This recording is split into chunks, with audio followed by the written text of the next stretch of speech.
I'd like to introduce Rebecca Taylor, another former foster youth.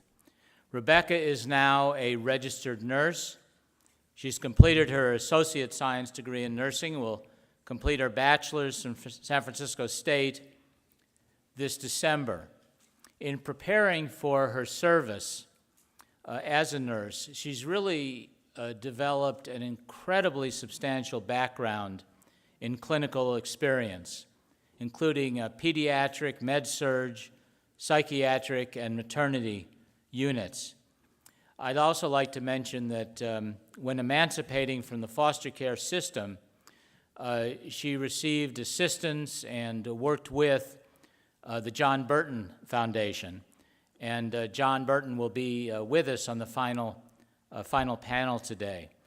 So we're really very fortunate to have Rebecca Taylor share her experiences and perspective. Please welcome former foster child and now registered nurse, Rebecca Taylor.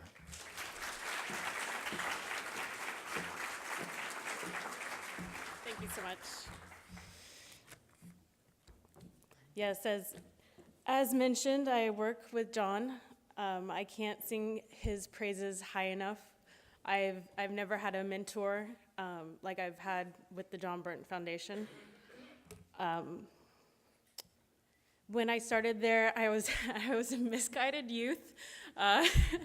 If you can't tell by my appearance, I kind of am in your face about certain things, and I don't really care. When I was about 14 or 15, I was going through kinship care issues with my aunt and my mom, and I was in a bad place. You know, foster care can be really rough.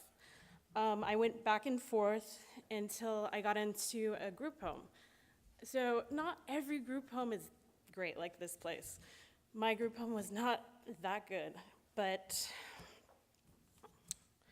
you know, I pretty much had to pick myself up by the bootstraps, and not everybody can do that, and I'm very, very, very fortunate. I was in there for 2 years for a group home like this. That is way too long. I was abandoned, essentially. Reunification is our next topic, and I just want to say that if there was any chance of reunification, they would have caught certain things. They would have been able to provide me with more advocacy. I did not get the advocacy that I needed. I know that that's really a downer, and I'm sorry to be such a downer, but that's really what happened, and that's what does happen. I'm really grateful that I have all of you here supporting people like me, and I just want to say hi to John in the back. Hi, John. My last point is that mental and dental are the two hardest things to get for former foster youth. I think everybody in this room knows that. I had one therapy session the entire 2 years. I had one dental exam the entire 2 years. I fell through the cracks, and if there was a push for any type of reunification, I would have gotten more.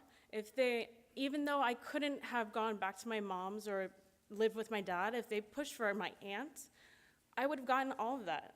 When I started college again, I had to start at the very basic English.